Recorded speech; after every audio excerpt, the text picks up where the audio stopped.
Hi fundraising family, welcome back to the channel. So glad you could join us today. Today we're talking about the last paddle game. Does it work?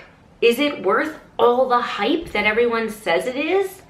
I'll tell you, let's get into the video. Before we get into the video, I have a personal goal of reaching 1,000 subscribers in 2019.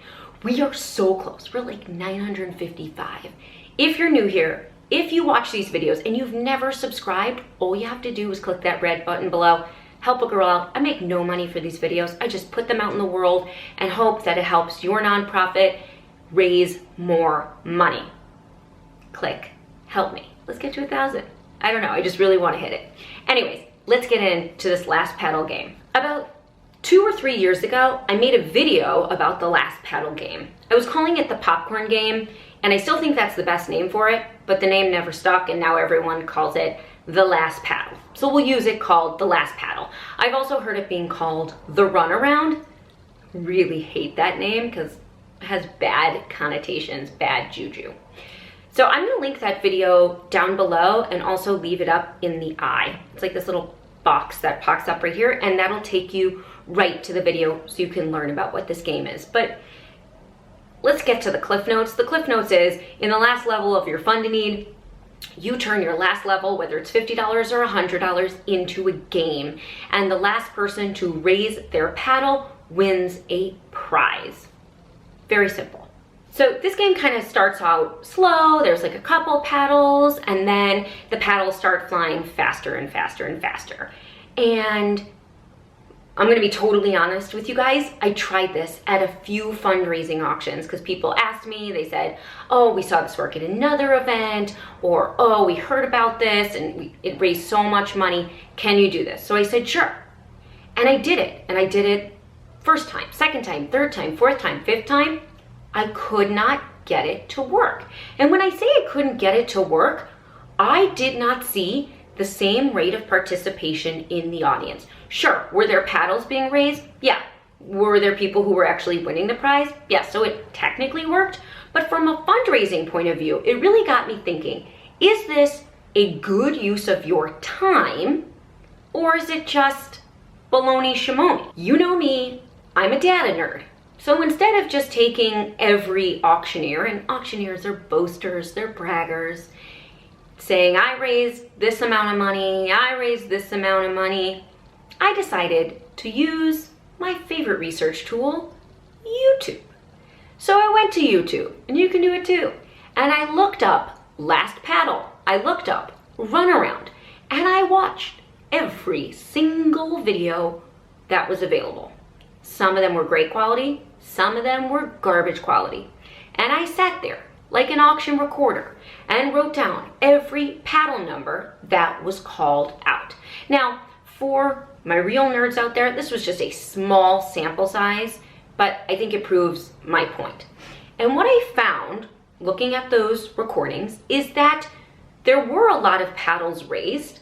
However, many of the paddles raised were raised by the same person, or the same number kept appearing over and over and over again.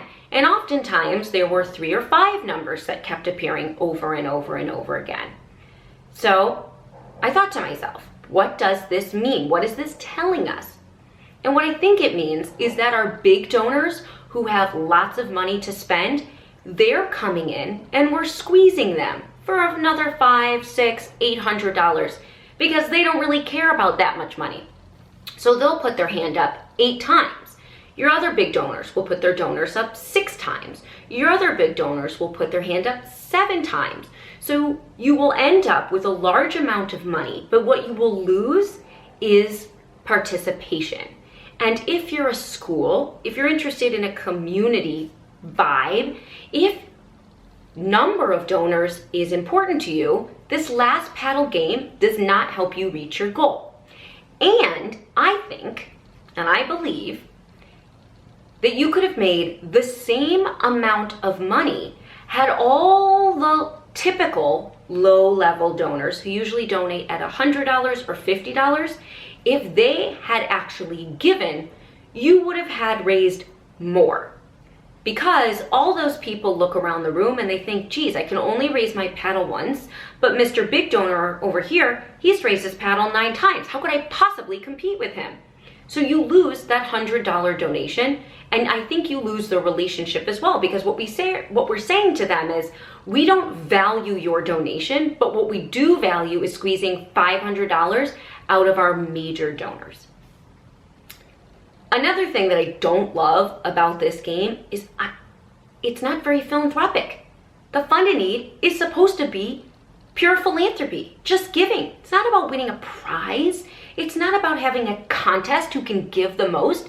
It's let's all give together. Some people can give 10,000, some people can give 100, but every dollar counts and every dollar matters, at least to me and my clients. And I think we're doing our smaller donors a disservice by putting this game in. And I also have found from my research on YouTube that these last paddle games take on average 8 to 12 minutes. That's a long time. Do you have 8 to 12 minutes to spend raising or squeezing more money out of like 5 major donors, getting $500 more from them? Or are you better off doing a pure philanthropic Fund a Need that feels really good and moving through it fast and getting to the rest of your program? I'm gonna leave that up to you. The last thing I'll have to say is when this works, it works. When this works, it works because you have front row Hamilton tickets, or you have a Warriors skybox or Super Bowl tickets. This does not work well with a bottle of wine. This does not work well with a pair of gym shoes and a membership to a gym. It has to be something that is crazy nuts, like so desirable that everyone will pull out the stops. However, if you do have an item that desirable, why not hold a live auction? Why let people pay $100 at a time for it? It's so bizarre. It actually is an auction, but it's disguised as a Fund a Need because you're actually paying for it in $100 increments, and everyone who raises their paddle but doesn't win the prize has to pay anyway. The way the Fund a Need works is very confusing to your donors. You're dangling in front of your donors this epic prize. But if you raise your paddle one time and you don't win the prize, you still gotta pay that $100. So you're paying for somebody else to go on a trip? I don't know, it feels weird. I donate to a lot of organizations and I never participate in this game. I detest this game. It's like a raffle where we know the wealthy people are gonna win because they can afford to raise their paddle as many times as they want. Anyways, my rant on this last paddle is over. If it works for you, comment down below. Let me know what works. If you were thinking about trying it, let me know. That's it. Thank you so much for watching. I'll see you in the next video.